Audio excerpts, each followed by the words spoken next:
बहू ने घर छोड़ा, हमारे पास सिर्फ बेटे की तस्वीर। कैप्टन अंशुमान के माता पिता ने सरकार से की ये मांग। निकटतम परिजन किसी व्यक्ति से बाहर करीबी रिश्तेदार या कानूनी प्रतिनिधि होते हैं। सेना के नियम कहते हैं कि अगर सेवा में किसी व्यक्ति को कुछ हो जाता है तो अनुग्रह राशि एनओके को दी जाती है। पिछले साल जुलाई में सियाचिन में आग लगने की घटना में शहीद हुए कैप्टन अंशुमान सिंह के माता पिता ने सैनिक की मौत की स्थिति में परिवार के सदस्यों को वित्तीय सहायता के लिए बनाए गए कानून में परिवर्तन की मांग की है। उन्होंने भारतीय सेना के निकटतम परिजन एनओके मानदंड में बदलाव की मांग की। एक समाचार चैनल को दिए गए इंटरव्यू में रवि प्रताप सिंह और उनकी पत्नी मंजू सिंह ने दावा किया है कि उनकी बहू स्मृति सिंह ने उनका घर छोड़ दिया और अब उनके बेटे की मौत के बाद उन्हें ही अधिकांश अधिकार मिल रहे हैं। उन्होंने कहा कि उनके पास केवल एक चीज बची है, वो है उनके बेटे की दीवार पर टंगी हुई तस्वीर। एक इंटरव्यू में उन्होंने कहा कि एनओके के निर्धारित मापदंड सही नहीं है। मैंने इस बारे में रक्षा मंत्री राजनाथ सिंह से भी बात की है। अंशुमान की पत्नी अब हमारे साथ नहीं रहती। शादी के बस 5 महीने हुए थे, उनका कोई बच्चा भी नहीं है। हमारे पास केवल हमारे बेटे की एक तस्वीर है जो दीवार पर टंगी हुई है।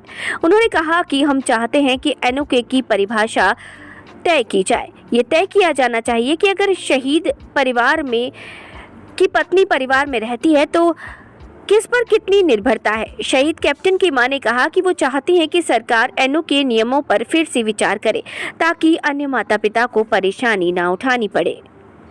निकटतम परिजन किसी व्यक्ति के सबसे करीबी रिश्तेदार या कानूनी प्रतिनिधि होते हैं। सेना के नियम कहते हैं कि अगर सेवा में किसी व्यक्ति को कुछ हो जाता है तो अनुग्रह राशि एनओके को दी जाती है। सरल भाषा में कहें तो ये बैंक नॉमिनी व्यक्ति की तरह है। जब कोई कैडेट या अधिकारी सेना में शामिल होता है तो उसके माता पिता या अभिभावक का नाम एनओके में दर्ज होता है। जब वो कैडेट या व्यक्ति शादी करता है तो सेना के नियम के तहत माता पिता की बजाय जीवन साथी का नाम निकटतम रिश्तेदार के रूप में दर्ज होता है। कैप्टन अंशुमान सिंह सियाचिन ग्लेशियर क्षेत्र में 26 पंजाब में मेडिकल ऑफिसर के पद पर तैनात थे।